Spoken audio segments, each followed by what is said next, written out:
once you can manage that for a couple of weeks, then we're going to go on to a karate specific type activity. And this involves the resistance band. In this way I've got another one and it's around my punching bag. Now if you don't have one of these, that's fine. A fence post or even a table leg. Something that's going to provide some stability.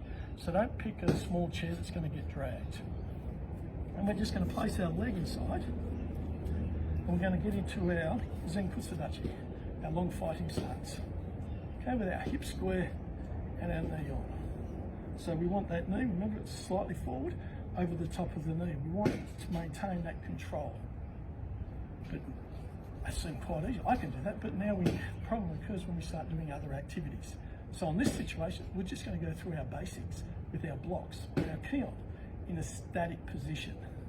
So we'll start with our head level block of Jordan Nage Uke, where we prepare and then we reset. Uchi Uke, we're prepared, we come and now it's hips off while we maintain that tension. Soto Uke, prepare and Godam Barai. Again, hips are square and now hips are off. Godam Uke, hips off. So again, we've got these hips acting while we're maintaining the tension. So here we are doing a karate activity in Khion, where we want to maintain that position. So we're conditioning the muscle when other things are happening. So it's now an automated process and it will help us with that stability as we develop that control. And if you were to do that twice a week and go through all our blocks, then strikes, don't try it with the kicks, that may be a bit problematic. Or you can even combine it. We can go hips off, hips on, hips off, hips on, hips off, hips on, hips off, hips on, hips off, hips on. And of course, as with the others, you would then progress and do that on the other side.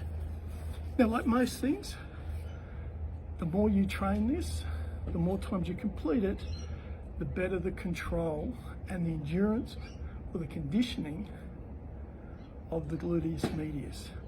And perhaps it will help you to maintain that control position of the front knee when we're going through basics, so sensei doesn't yell at you. Okay guys, so that's it for today. Like I said, start with the activation, then we start with progression and moving with resistant band, and then we can move to karate. Eventually you can develop that where you have the band on one leg, step forward into Zenkutsudachi and do our Khion that way.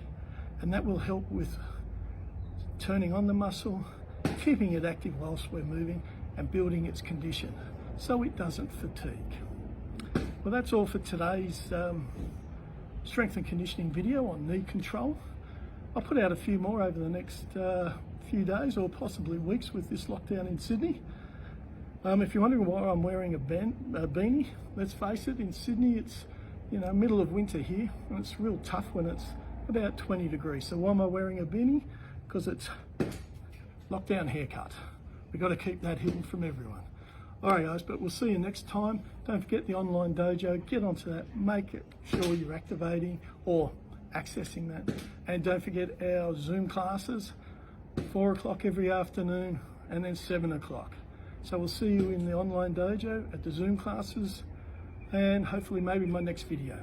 Okay guys, keep well, keep safe and keep distance. Bye for now.